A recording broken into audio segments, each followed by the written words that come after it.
제가 어릴 때, 제가 학창시절에는 별명을 가진 친구들이 참 많았습니다.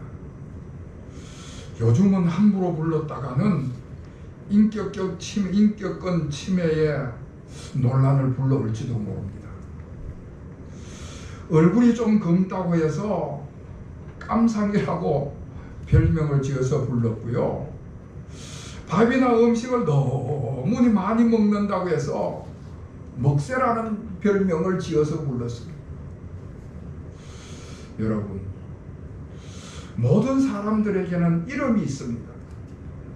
부모님이 지었던, 장명가가 지었던 각자의 이름을 다 가지고 있지요.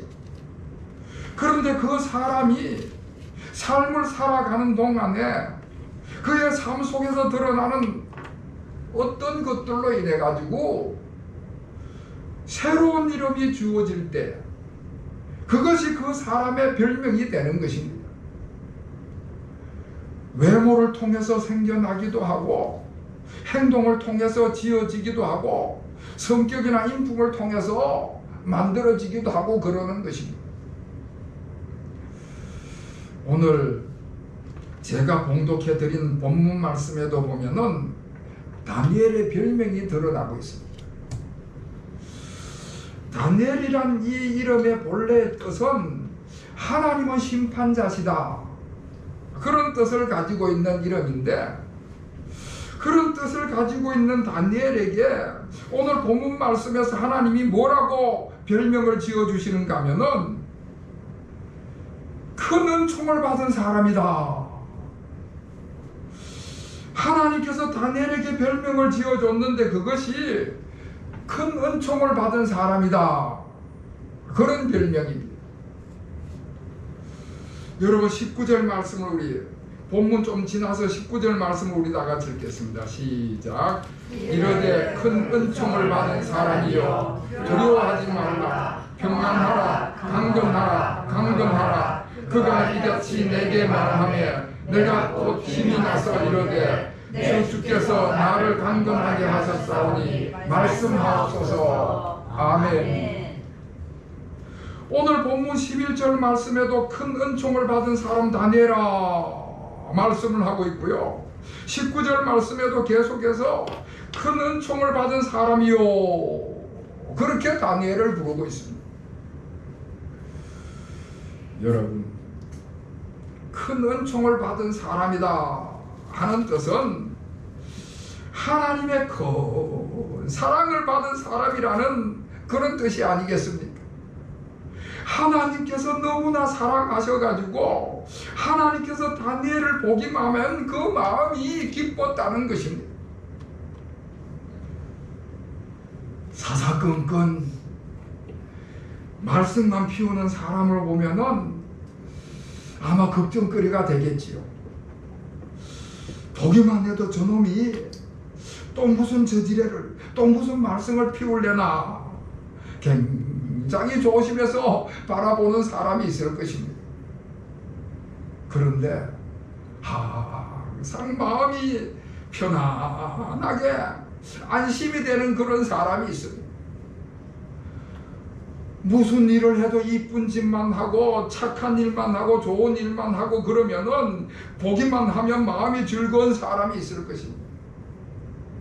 다니엘이 바로 그런 사람이었습니다.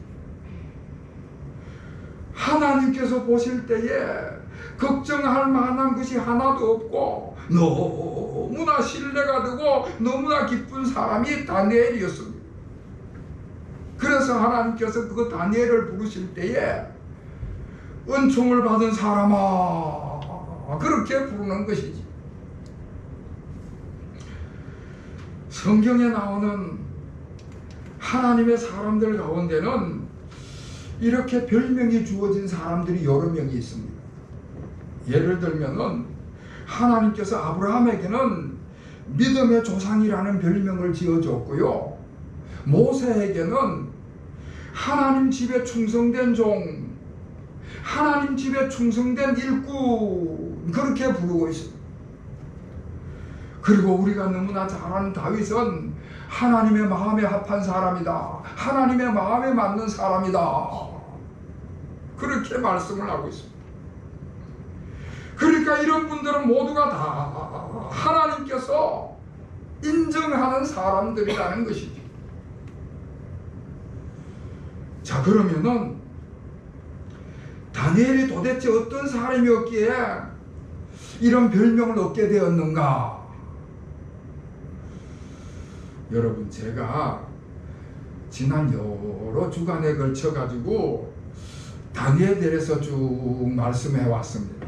다니엘서를 가지고 말씀을 전했었는데, 오늘 마지막으로 종합적으로 다니엘이 어떻게 이런 칭찬을 받게 되었는가 하는 말씀을 드리면서 다니엘서를 마치고자 합니다. 제일 먼저 다니엘은 그 험악한 세상 속에서 믿음을 지킨 사람이기 때문이다 하는 것입니다. 지금까지 다니엘에 대해서 쭉 말씀을 나누었는데, 그 말씀 속에 보면 다니엘은 참 진실한 믿음을 가진 사람이었습니다. 다니엘이 이방의 종교, 이방의 문화 속에서 자기 신앙을 지킨 거예요. 그 세속적인 사회, 부패하고 타락한 세상의 풍조, 그 음란하고 부도덕한 윤리의식을 가진 그런 사회 속에서, 더구나 우상 숭배가 만연한 그런 종교의식 속에서 그 신앙을 지킨 사람이 다니엘이었습니다. 여러분, 모두가 다 예수 믿는 사람들 속에서 신앙생활 하는 것은 별로 어렵지 않을 것입니다. 다니엘은 바벨론에 포로로 잡혀갔기 때문에 자기 고향을 떠나야 됐고 고국을 떠나야만 했습니다. 포로로 잡혀간 그 나라에는 성전도 없고 제사장도 없고 모여서 같이 예배 드릴 만한 그런 형편도 안 되고, 그런 속에서 신앙을 지킨 것입니다.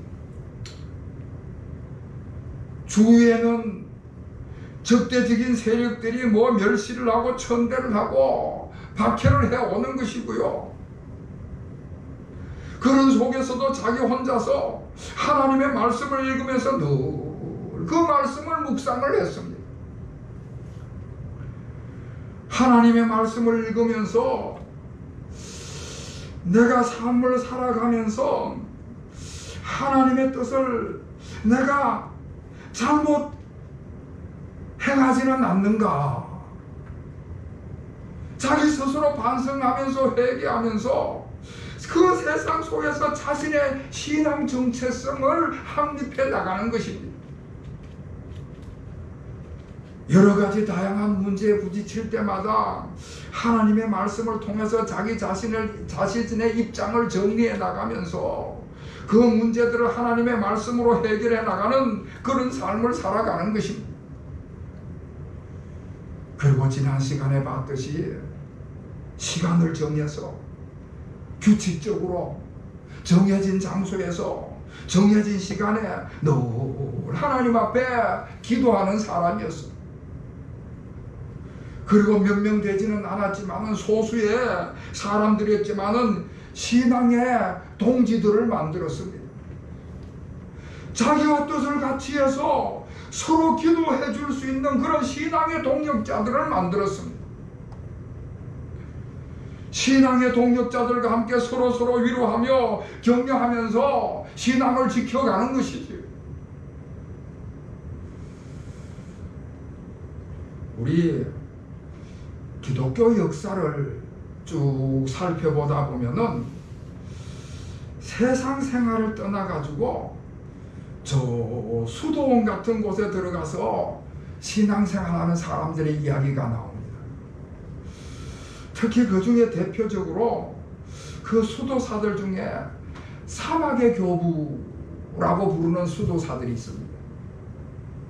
이분들은 완전히 세속을 떠나가지고 저 사막의 깊은 곳으로 들어가지고 아무도 없는 곳에서 그런 데서 신앙생활을 해나가는 것입니다. 그래서 그 사람들을 가리켜서 사막의 교부라고 부르면서 성자로 추앙을 하고 그랬습니다. 그런데 여러분, 사실 그 사람들은요, 신앙생활을 훌륭하게 해서 거룩한 삶을 살기는 했지만은 자기 신앙을 지키는 것 때문에 어려움을 겪지는 않았습니다. 왜냐하면 신앙을 방해하는 요소가 없으니까요. 가끔 천주교 신부님들하고 우리 기독교 목사님들의 신앙생활을 비교하는 경우가 있습니다. 어느 성직자가 더 신앙생활을 거룩하게 하고 그 신앙심이 더 깊을까? 아마 표면적으로 드러나는 부분을 보면은 신부님들이 훨씬 거룩하게 보일 것입니다. 신부님들은 결혼을 하지 않으니까 개인 주택을 가지고 있질 않아요. 그리고 결혼을 안 하니까 가정이 없는 것입니다. 그리고 그들은 늘 사제관에서 생활을 하게 되고, 그리고 항상 사제복을 입고 생활을 하게 되고, 매일 미사를 드리니까 아주 경건해 보이는 것이죠. 그 반면에 목사님들은 결혼을 해서 가정이 있고 또 가족이 있고, 그리고 일반 주택에서 생활을 합니다. 그리고 이 성인은 주일 낮 예배 때는 한 번 입지, 평상시에는 늘 일반인들과 똑같은 옷을 입고 다니니까 일반인들하고 별로 구분이 되지를 않습니다. 그러니까 외적으로 드러나는 모습만 보면은 성직자라는 표시가 나타나지를 않는 것이지. 자, 그런데 여러분, 천주교의 신부님들은 신앙생활을 하는데 방해적인 요소가 없어요. 사제관에서 생활을 하니까 주어진 규칙 속에서, 주어진 생활 패턴에 따라서 늘 주어진 업무만 보면 되는 것입니다. 가정이 없으니까 부양할 가족이 없고, 부양할 가족이 없으니까 자기 신앙생활을 하기에는 너무나도 좋은 조건을 가진 것이죠. 그러나 목사님들은 가정이 있고 부양할 가족이 있고 자기 혼자만 독립적으로 신앙생활을 할 수가 없는 것입니다. 거기다가 우리 기독교는 개교회 위주이다 보니까 목사님 혼자서 스스로 교회를 관리해야 되기도 하고 또 교인들을 다 관리해 나가야 되는 것입니다. 다시 말을 해가지고 세상의 유혹을 받기도 쉽고 이런저런 시험에 부닥치는 경우가 허다하다는 것입니다. 그래서 거룩한 생활을 하기에는 여러 가지 힘든 일들이 많이 있는 것이지. 다니엘은 이렇게 세상 속에서, 적대적인 환경 속에서, 그리고 부패하고 타락한 그런 환경 속에서 그 신앙을 지켜간 사람이기 때문에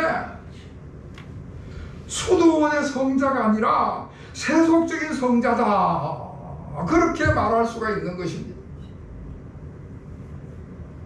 그래서 하나님께서 그 다니엘을 큰 은총을 받은 사람아, 그렇게 부르는 것입니다.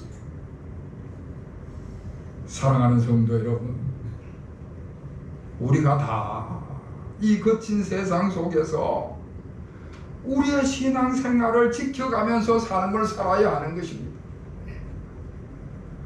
어떤 분들은 가족들이나 친척 가운데에 예수 믿는 사람이 한 사람도 없는 경우가 있습니다. 그런 사람들은 그런 분위기 속에서, 그 적대적인 분위기 속에서 신앙생활을 해 나가야 하는 것입니다. 어떤 분들은 직장 내에 예수 믿는 사람이 한 사람도 없는 그런 직장에서 혼자 신앙생활을 하면서 직장생활을 하려고 하다 보면은 이런저런 공격을 당하고 천대를 받을 수가 있는 것이지. 이렇게 세상 속에서 삶을 살아가면서 신앙생활을 한다는 것은 여러분 참으로 귀하고 중요한 것입니다. 할렐루야. 자, 그리고 다니엘이 큰 은총을 받은 사람이 된 것은 그 세상 속에서 선한 영향력을 끼쳤기 때문이다 하는 것입니다. 여러분, 다니엘이 비록 그렇게 포로로 잡혀간 신세였지만은 그가 하나님의 은혜 가운데에 그 나라의 총리의 자리까지, 가장 높은 자리까지 올라간 사람입니다. 자기 인생에 있어서 온갖 부귀영화를 다 누릴 수 있는 그런 사람이 된 것입니다. 그런데 다니엘이요, 그렇게 최고위직에 올라간 사람이고 온갖 부귀영화를 다 누릴 수 있는 그런 사람이었지만은 자기 자리 지키는 데만 급급하다든지 부귀영화 속에서 자기 자신만 편안하게 살아가는 그런 사람이 아니었습니다.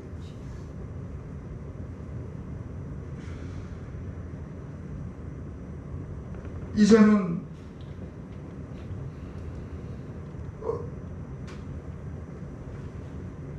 다니엘이 그렇게 출세한 사람이었고 그렇게 자기 영향력을 가지고 있었는데 그걸 가지고 자기의 안위만 위해서 삶을 살아가지 않고 하나님께 영광을 돌리고 자기가 살아가는 그 세상 속에 선한 영향력을 강하게 끼쳐나가는 것입니다. 우리가 살펴봤듯이 몇 번의 죽을 고비를 당했지만은 그런 가운데서도 유대민족의 해방을 위해서 온 몸을 던졌습니다. 유대민족들이 바벨론의 포로가 된 지 70년 만에 해방이 돼가지고 이제 고국으로 돌아가게 되는데 그런 이야기가 에스라서나 느헤미야서에 보면 잘 나타나 있는데 그 에스라나 느헤미야 선지자가요 그런 큰 일을 할 수 있었던 그 배후에는 다니엘이 있었기 때문인 것입니다. 사랑하는 성도 여러분, 우리 그리스도인들이 그런 사람들입니다. 우리 그리스도인들의 목표가 오직 높은 자리에만 올라가겠다, 성공한 자리만 잘 유지하겠다, 그게 아니고요. 우리 진정한 그리스도인들은 우리의 삶 속에서 세상 속에 선한 영향력을 끼쳐야 된다는 말씀입니다. 그럴 때 하나님께서 큰 은총을 받은 사람아 하고 우리를 불러주게 될 줄로 믿으시기를 바랍니다. 마지막으로 다니엘이 하나님의 큰 은총을 받은 사람이라고 칭찬을 받은 이유는 하나님의 구원의 계획을 그 세상 속에 담대하게 전파를 했기 때문에 그렇습니다. 여러분, 다니엘서를 읽어보셔서 알지만은 다니엘서를 쭉 읽어보면은 다니엘이 환상을 보는 이야기가 굉장히 많이 나옵니다. 다니엘이 하나님의 말씀을 읽고 그 말씀을 묵상하고 기도하는 중에 환상을 보게 되는데, 다시 말해서 하나님의 비밀을 보게 되고 하나님의 계시를 듣게 되고, 그러니까 하나님께서 환상을 통해서 하나님의 비밀과 그 계시가 다니엘에게 나타나는데 그게 다 하나님의 구원의 계획인 것입니다. 그래서 이제 다니엘이 하나님의 그 구원의 계획을 선포해야 되는데 이게 만만치가 않은 거예요. 장애물들이 너무 많은 것입니다. 당장 하나님의 그 구원 계획을 선포했다가는 어떤 위험이 닥칠지가 모르는 것입니다. 하나님의 그 구원의 계획이 좋은 말씀만이 아니고 저주가 담겨져 있는 그런 말씀입니다. 그런 이야기를 선포했다가 왕이 괜히 기분이 나빠가지고 저놈 당장 죽여라. 그러면은 죽을 수밖에 없는 그런 처지인 것입니다. 그런데 그런 상황 가운데서도 이 다니엘이 하나님의 말씀을 자기의 성공을 잃어버릴 각오를 하고 담대하게 선포를 하는 것입니다. 참 대단한 믿음을 가진 용기 있는 사람인 것이죠. 우리나라 통계를 보면은 정치적으로, 경제적으로 엘리트, 파워 엘리트에 있는 사람들이 중에 기독교인들이 많습니다. 그러니까 무슨 말인가 하면은 일반 국민들 전체적인 기독교의 비율보다가 정치적으로나 경제적으로 엘리트에 있는 사람들이 기독교의 비율이 좀 더 높다는 거예요. 그런데 문제는 그런 사람들 중에 담대하게 자기 신앙을 가지고 그것을 표현하고 선포하고 세상을 변화시키고자 하는 그런 용기 있는 분들은 많지 않다 하는 것입니다. 우리나라 국회의원들 가운데 크리스찬 수가요, 지금 22대 국회에는 아직 통계가 나오질 않아서 모르겠는데 21대 국회까지만 해도 국회의원 전체의 3분의 1이 기독교인이라고 통계가 나옵니다. 당장 직전 21대 국회에 국회의장을 보냈던 분이 김진표 장로님이십니다. 그런데 기독교에 어떤 반대되는 이슈가 나오면은 자기가 손해를 볼까봐 선뜻 사람들이 안 나선다는 것입니다. 자기가 가지고 있는 위치, 자기가 가지고 있는 자리, 그것을 지키는 데만 급급한 사람들이라는 것이지. 그런데 다니엘은 하나님의 비밀을 보고 하나님의 구원 계획을 보고 담대하게 그걸 왕에게 가서 이야기할 뿐만 아니라 세상 사람들에게 그것을 널리 전파를 하는 것입니다. 할렐루야. 12장 3절 말씀에 보면은 지혜 있는 자는 궁창의 빛과 같이 빛날 것이요 많은 사람을 옳은 대로 돌아오게 하는 자는 별과 같이 영원토록 빛나리라 말씀을 하고 있습니다. 다니엘은 이렇게 하나님께로부터 얻은 지혜를 가지고 세상 속에 빛을 발하는 사람이었습니다. 많은 사람들을 영원한 생명을 얻게 하는 그런 사람이 다니엘이 있다 하는 말씀입니다. 사랑하는 성도 여러분, 우리가 모두 구원받은 백성으로서 천국의 백성된 사람들이지만은 그 하나님의 나라에 가기 전까지는 우리도 다 이 세상에서 이 세상과 더불어 삶을 살아가야만 하는 것입니다.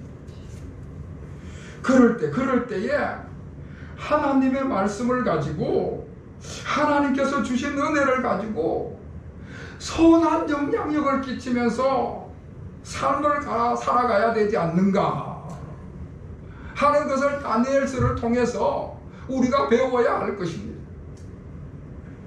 가정 속에서, 교회 속에서 선한 영향력을 나타낼 때에 우리의 자녀들이, 우리의 다음 세대들이 우리가 믿음을 지킨 사람으로서 선한 영향을 끼치게 될 때에 그 믿음의 대가 쭉 이어지게 되는 줄로 믿습니다.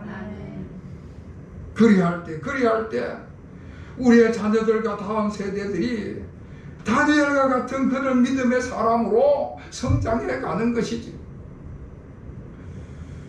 사랑하는 성도 여러분, 하나님께로부터 큰 은총을 받은 사람이라는 칭찬을 듣는 우리 교우들이 될 수 있기를 바랍니다. 이와 같은 은혜가 우리 모든 교우들에게 임하시기를 다시 한번 주님의 이름으로 축원합니다. 기도하겠습니다. 하나님 아버지, 저희들에게 은총을 베풀어 주시고 저희들이 주님의 은총을 받은 자의 삶을 살아가게 하심을 감사드립니다. 이 세상을 살아갈 때에 신앙의 정체성을 지키면서 세상 속에서 선한 영향력을 미치게 하여 주시옵소서. 큰 은총을 받은 사람 다니엘과 같이 가정 속에서, 교회 속에서, 이 세상 속에서 아무리 신앙생활에 방해 요소가 있더라도 낙심하거나 좌절하지 않고 믿음으로 승리해 가게 하여 주시옵소서. 신앙의 선한 영향력으로 인하여서 우리의 자녀들이, 우리의 다음 세대들이 신앙의 대를 잘 이어가게 하여 주시고 하나님께로부터 큰 은총을 받은 사람이라는 평가를 받는 그런 인물들이 많이 세워지게 하여 주시옵소서. 예수 그리스도의 이름으로 간절히 기도하옵나이다. 아멘.